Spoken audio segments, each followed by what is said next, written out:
So Rosie and I are going to teach you how you can shop every 2 weeks and feed your family so that you don't have to go out near as often. I have a big family. I've got 6 kids, and then of course my husband and I. Yeah. And I managed to keep them in pretty good nutrition all 2 weeks. And it makes it so I don't have to go shopping every week or even out for surprise things partway through the week. So I'm going to show you how we do that after I wash my face. If there's more stuff, then we could just be chopped on this side and not that side. Being able to shop for 2 weeks at a time starts with a meal plan, and I know everybody is just, it's so overwhelming to do a meal plan. So I wanted to introduce you to mine because I don't feel like it's very overwhelming, okay? Mine is 2 weeks, and they're practically the same. But instead of specific meals, we do like cuisines. So they're about the same. And I started with dinners, okay? And I started with things that are like kind of a cultural norm here. So like Taco Tuesdays. So on Tuesdays we have Mexican food. Sunday dinners are usually a little bit fancier, right? So we do some sort of a roast and side dishes. For some reason, traditionally on Wednesday, we've done spaghetti. I think it goes back to like a youth group that I had growing up. We either did pizza or spaghetti in the youth group on Wednesdays. So I do pasta on Wednesdays. Thursday, we have our family fun day for our home. So in keeping with that, we do some sort of a homemade pizza. Fridays, because we're Catholic, we don't eat like red meat and chicken and stuff like that. We don't eat meat. We are cool with fish and then like beans and rice and stuff like that. So that is our pescatarian day. Saturday is kind of like an American style barbecue type situation. So hot dogs and hamburgers. And then lastly, Monday. Monday was always a day that I just couldn't figure out what to do with. So we landed on soups or chili because you can kind of take whatever was left over from the rest of the week, add it in there, and have something pretty yummy. So I like mine because it's very broad categories and you can work with that. You don't always have to have the same exact thing, and you can kind of tweak it however you want. I definitely recommend starting by making the dinner plan first. Then plan your breakfasts. And then lastly, plan your lunches, because at least for us, lunches kind of become whatever's left over, we can kind of add into it, okay? So I will get a picture of this so that you guys can see it here in the next clip, so that you can read it more clearly. You can pause it and see what my menu plan is, and I'll show you week 1 and week 2 so that you can see the variations. And that's your first plan. That's the first part of it, is you've got to have at least a generic meal plan.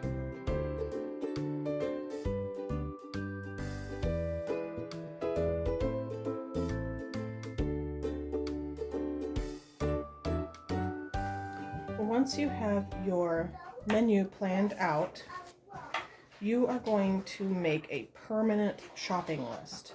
So if you use Pickup, you can actually save a shopping list there and then just reorder the same thing every 2 weeks. If you still like pen and paper, then you just do like that. So you basically go through each day and you write down what you would need for each day. Sometimes tally marks are nice. And then you double it for the other week if you're using my menu plan. So for Sunday morning, I want sweetbread or muffins and fruit, right?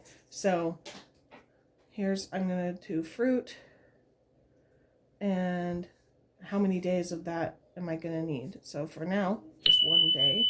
worth. And then when I get down to here, I'll put another day. And basically, I need 6 days worth of fruit, or 7 days worth of fruit. 3, 4, 5, 6, 7. Okay? But I'm also going to need some flour. I'm going to make sure I have sugar. And I'm going to make sure that I have whatever fruit I want to put it in there. So I will add flour. I'll add sugar, although not every week will you need all of these things. Oops, sugar. So, and I don't need quite a full one. So I'm just going to put like a little half of one because I know that I'm going to use more flour for something else.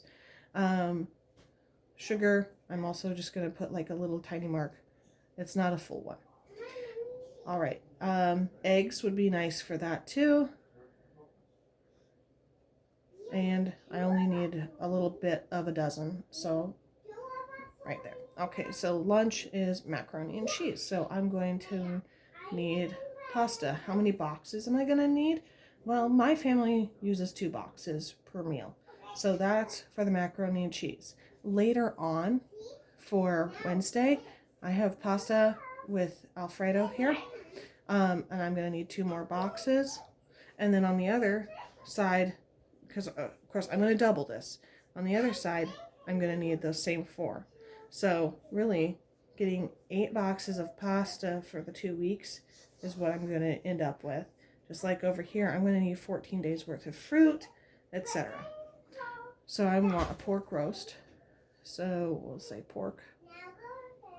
I want 1 pork roast. I'm not going to need it for the other Sunday because I do a different roast.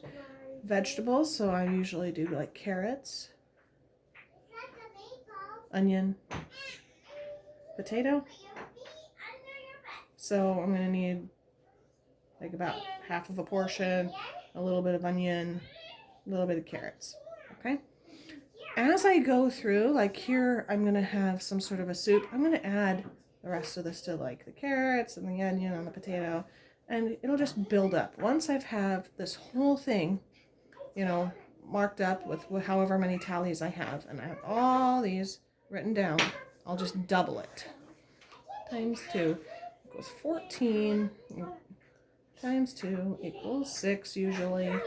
Times 2 equals still not a whole bag, so it's like half of a bag. So I will just decide week by week whether I need that sugar or not. So this is going to be your list for every time you go shopping.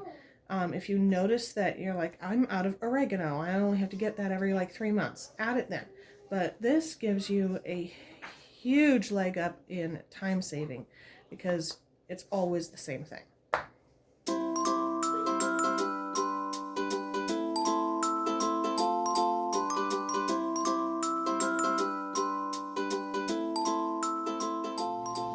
Fruit is one of the things that can be kind of difficult when you are shopping for a couple weeks at a time, especially if your kids are like mine and they just love fresh fruit. Okay, so here's how I manage the fruit situation.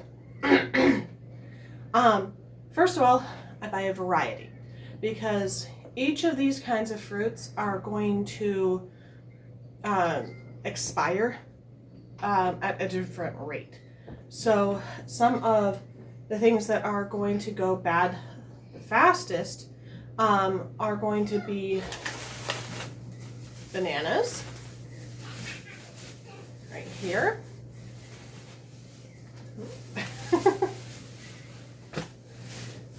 So bananas. And then I didn't buy any this time, but berries go bad very quickly. And then if you leave certain things out at room temp, those go bad quickly. And then the other thing that you have to watch is it's actually oranges. So oranges will go bad quickly if one of them starts to go bad. You need to get that out immediately so that you can save the rest of them. Kind of like apples. Apples are a little hardier with that, but so my kids are on orange kicks, which is why we have so many oranges. It's January, they're in season from down in Florida, so it's great. And so here's how I do my fruit. So I have this rotating thing. It used to have 2 tiers, but that one broke. I'm gonna see if I can get it fixed. And the hardiest fruits, the ones that are gonna last the longest, go down first, so that they are the last things that people get. And it just helps to, you know, I know that these apples, these Granny Smiths, and then I get either Gala or Fuji. They're going to be the ones that last the very longest. They have the longest shelf life. So I put them down first, and also they're the firmest fruit, so they're gonna be nice and tough when it comes to being bonked around and getting dropped on and stuff. So I usually kind of mix the green and the red apples, because I have some kids that prefer the green, but most prefer the red. So I'm going to mix them together so that the green apple kids and the red apple kids both get their equal opportunity at apples. If you have room in your fridge or a second fridge, you can also keep a lot of this in another refrigerator. I choose not to, because I only have one fridge, and you're going to see how packed that gets here in a little while. So I'll just continue filling up my apples here. You got to make sure that none of them are bruised or cut, because if they are, you need to get those eaten first. Make pie or whatever. All right. So I've got all my apples now. I got 4 packs of apples, 4 3-pound packs of apples. Here's how I know how much fruit to get, so I don't get too much and I don't get too little. Okay, so I have 6 kids. One's a baby, so she doesn't count as much, and then my husband and I, so I usually assume it's going to be about 12 pieces of fruit a day, so 2 per person, 6 kids. Husband and I, not huge fruit eaters, we gotta admit, and neither is the baby, so 12 usually cuts it. And then what you do is you kind of just multiply that out. How many apples are in 3 pounds of apple bag? So 2, 4, 6, 8, 10. Okay, so that's almost a day's worth of fruit, right? So that's, right now that's 4 days worth of fruit, almost 3.5 or so. And then I've got in my oranges 1, 2, 3, 4, 5, 6, 7. Okay, so that's about another day's fruit. So 4, 5, 6, 7 days of fruit, 8 days of fruit, 9, 10 days of fruit, 11 days of fruit, 12 days of fruit, 13 days of fruit. These are avocados. I leave them out here as well. So 13 days is not 2 weeks, is it? What if the kids eat more? That's where canned or frozen fruit comes in handy, because after 2 weeks, these are ready to be retired. They are starting to turn into banana bread bananas. Which you can totally still eat, but it's better to have it nice and fresh. So basically I'm going to do apples, and then I usually top that with some oranges. Now this week I have so many oranges, so probably this week I'm going to put some of my oranges in the refrigerator, if I can fit them, so that they are fresh for the second week. But my kids are going through fruit so fast, I will be shocked if any of these oranges last into the second week, honestly. So take your number of people, adjust for who eats fruit and who doesn't. Assume a couple pieces of fruit a day, unless your kids are serious fruit eaters, then adjust to that. 3, 4 pieces of fruit a day, cool. Multiply that, okay? For my family, 1 bag usually means one day or so like that. So it varies. And the thing is, like, oh no, I'm sorry, I said 12 pieces of fruit.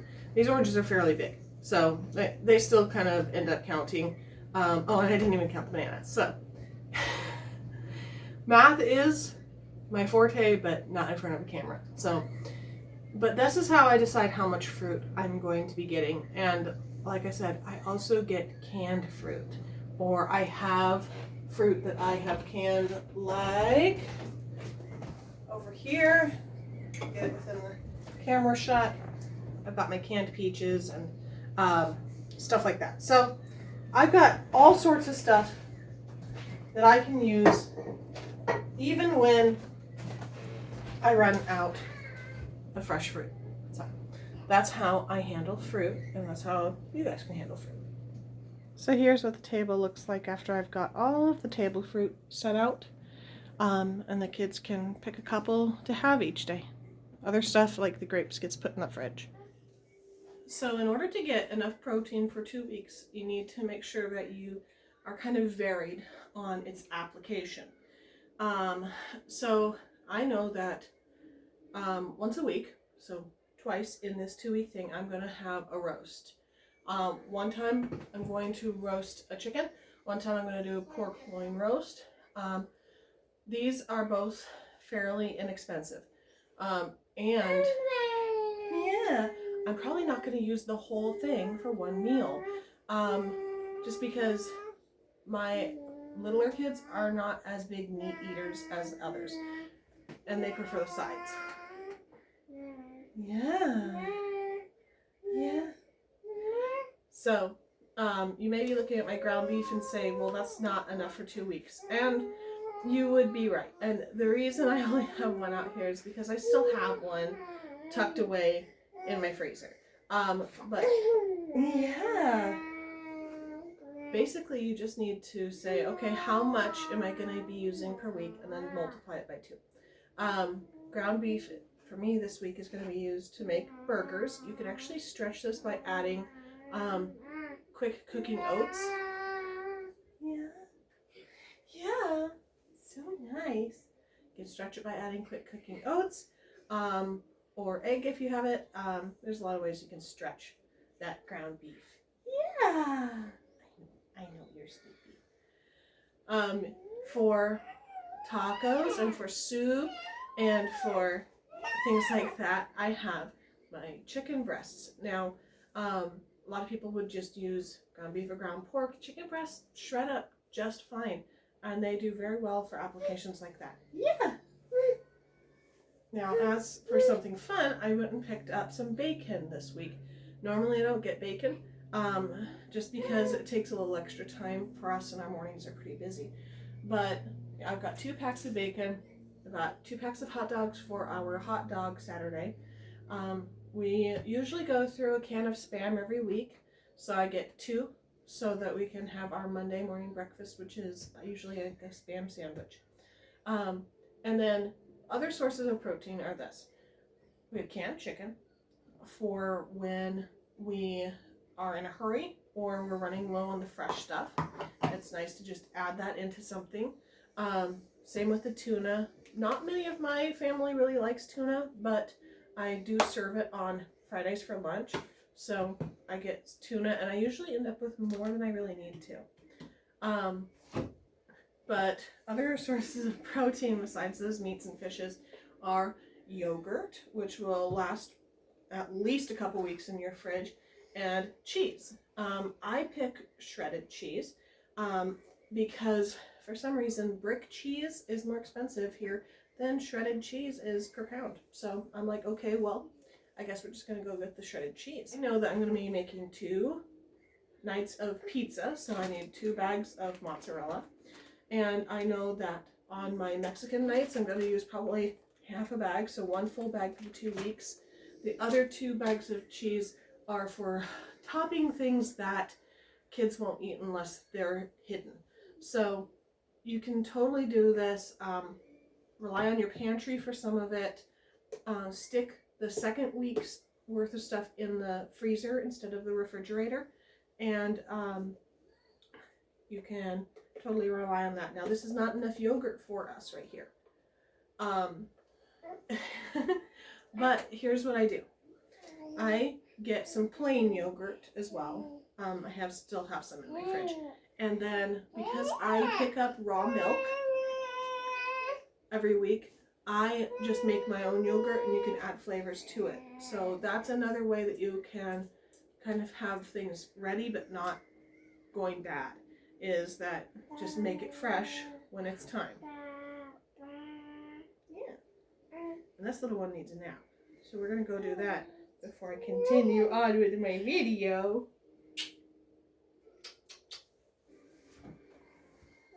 The trick with vegetables is to use them pretty much the same as the fruits. So tender stuff gets used first, and working your way to the more hardy stuff, and then over into the canned foods. Now, one of the exceptions to that rule is things like, for example, tomatoes. My family just adores these little tomatoes, and they are pretty tender, and so yeah, you would want to use them fairly soon, but they will actually last until the second week. And so I get 2 containers of these little tomatoes because we can have one in the first week and one in the second week. And my family knows that the second bin is not to be used in that first week, because otherwise we'll use up all of the fun stuff in the first week and then be kind of stuck in the boring things the second week. It's always good to set something by for the second week so that you feel like you're not getting bored by the time you are cycling back through to that second week and you're done. So if you can, try setting aside things so that are going to be a little bit of a surprise to your family, so that when you pull them out, they go, oh, I didn't realize we had that, or oh, I've been looking forward to that. The other bit is staples. So you want to make sure that you have all of your staple food in plenty of proportions. So I guess some people call it Trinity or something. So carrot, onion, and celery, or in some versions it has pepper.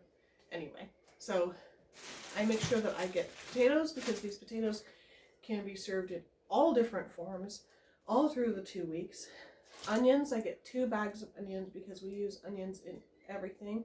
They can be served fresh on burgers, they can be sauteed down, they can be put in soup, whatever.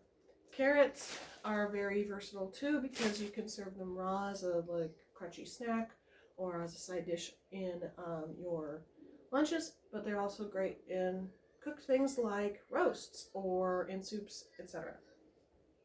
Celery is another one that's great like that. You can do it with the peanut butter and the raisins and stuff, or you can cook it, or the leaves are actually kind of fun because they have a really intense celery taste, and if you don't want the actual celery pieces but you want just the leaves, it makes a really nice thing to add into side dishes like stuffing or something like that.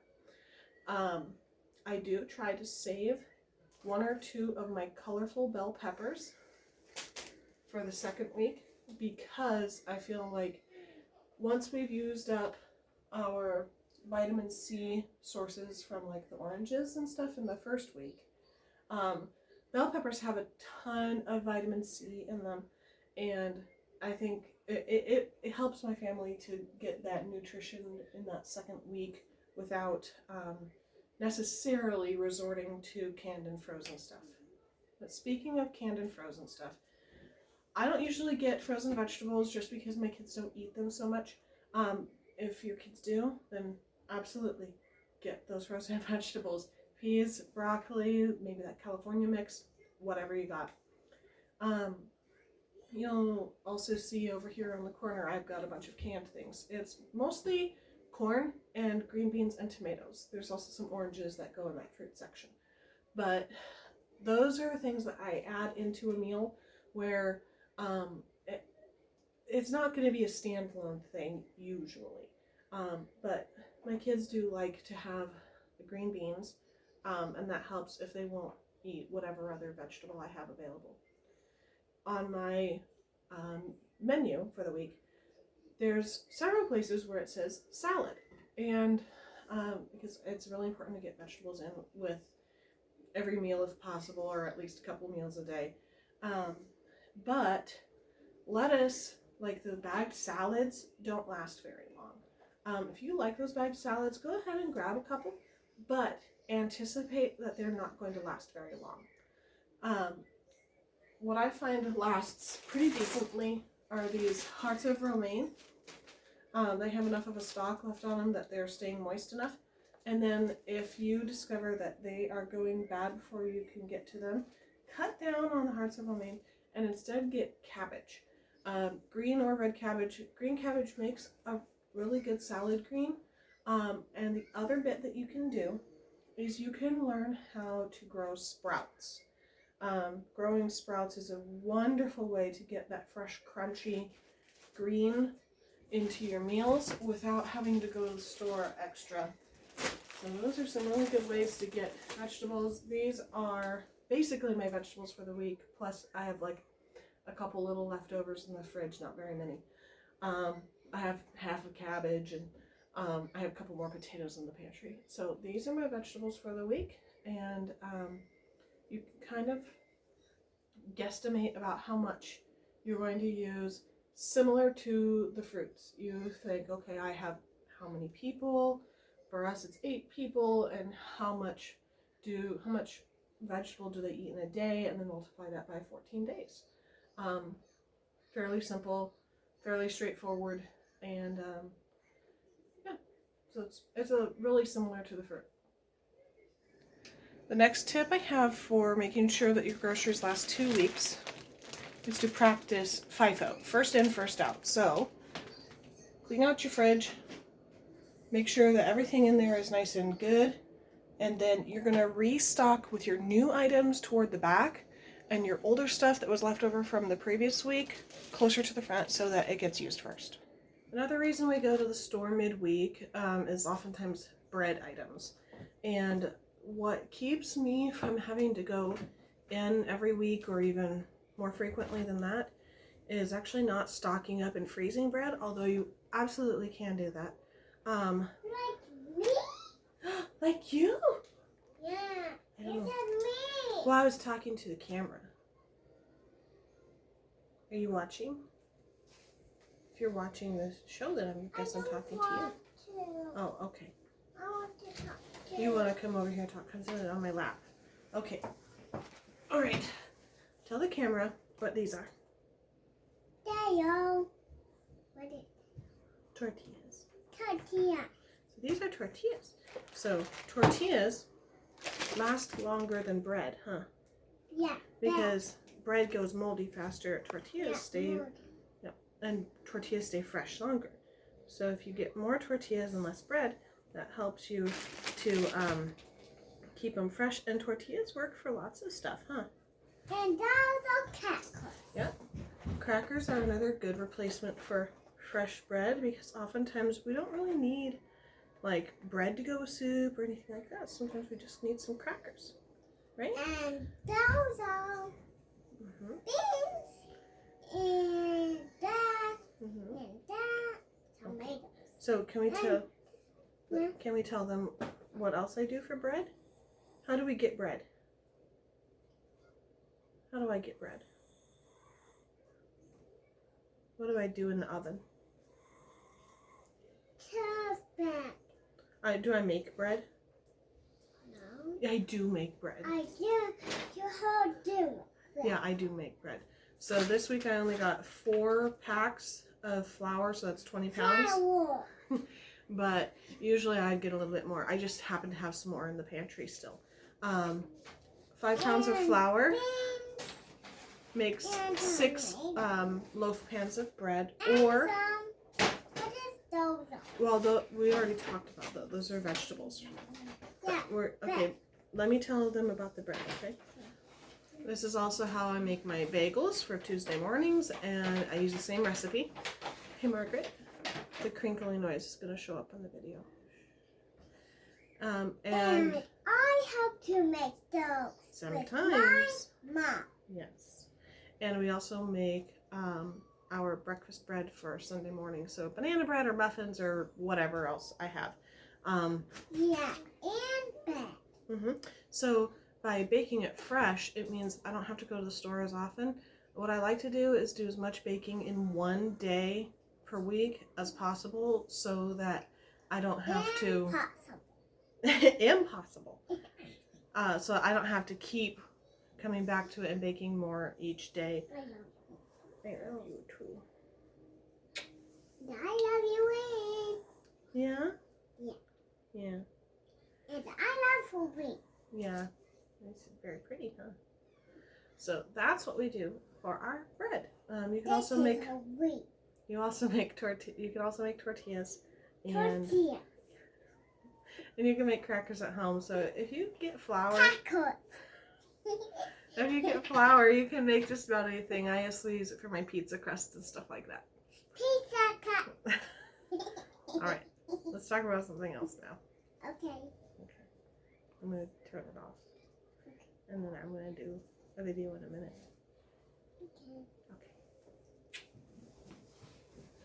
I just needed a pop floor. Oh, you just need a pop.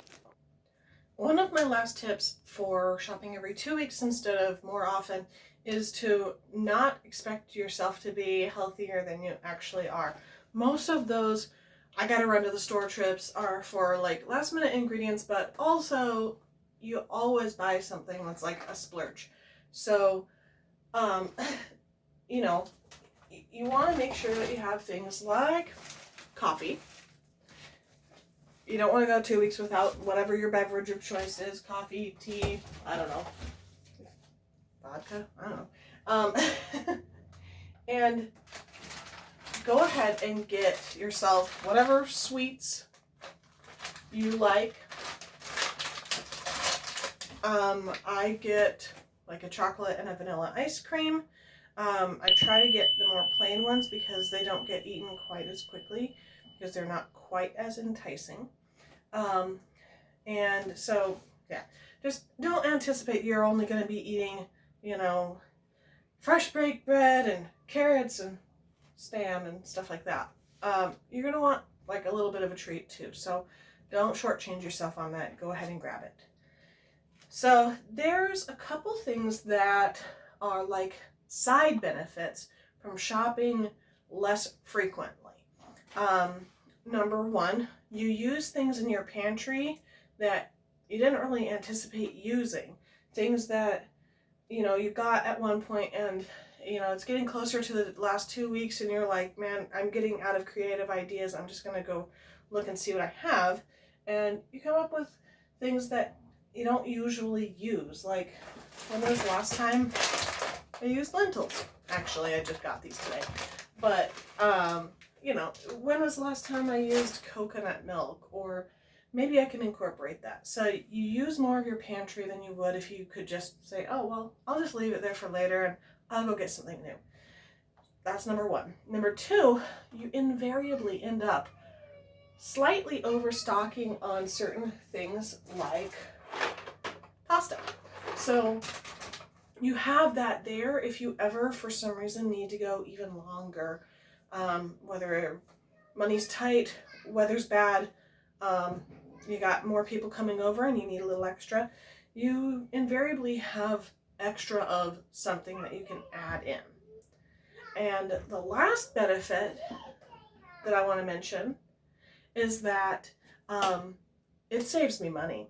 So if I go to the store every week, I usually spend about $250 in groceries. And when I go every 2 weeks, I spend about $400. So that actually ends up saving me $100 every 2 weeks, so $200 every month.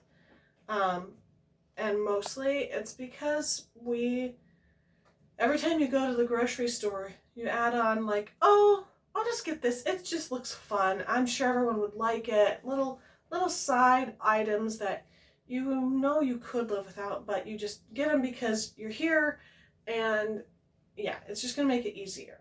right? You also only have to go to the store once every couple weeks. I have it arranged for pickup, so I don't even have to go in and pick all of this stuff out. I've done that at home. If you don't have that option, that's fine. Sometimes it's nicer to pick your own groceries anyway. But then you save money on like last minute purchases, and you just don't overspend that way. So it's also, oh, that was the thing I was gonna say. Sometimes after you go grocery shopping, you come home, you put it all away, and you're just like exhausted, and you're like, oh, I have all this fresh food in the house, but I have absolutely no energy to make anything with it. Let's just order pizza. Let's just order sandwiches. Let's just order something. And then you spend, well, for us, you know, with 8 people, that's upwards of $50 for a meal, which is just outrageous, right? So that saves us some more money too. So by going to the grocery store every couple weeks, you can save quite a bit of money. You can save quite a bit of time. You can encourage creative thinking with cooking. You can encourage your kids to get involved with you with cooking and learning how to use these ingredients that you have on hand. And honestly, I just really like being able to spend more time with my family and not having to spend a couple hours every week going through, picking things out, and then a couple more hours putting it away, etc. So hopefully this solves a problem for you. Hopefully your problem of, man, I hate grocery shopping, I wish I didn't have to do it as much, has been I hope you've gotten some creative solutions this way. If you want to chat more about menu making, if you have a really hard time figuring out how you can meal plan ahead of time, drop me a line. I'm happy to chat. If you don't want to do it here on YouTube, you can go over to Instagram. I'm Tracy's Homestead on Instagram, and I love to chat and talk in private messages there, so always open to helping people to figure it out. So if I missed anything, let me know in the comments and I'll fill you in. God bless, guys.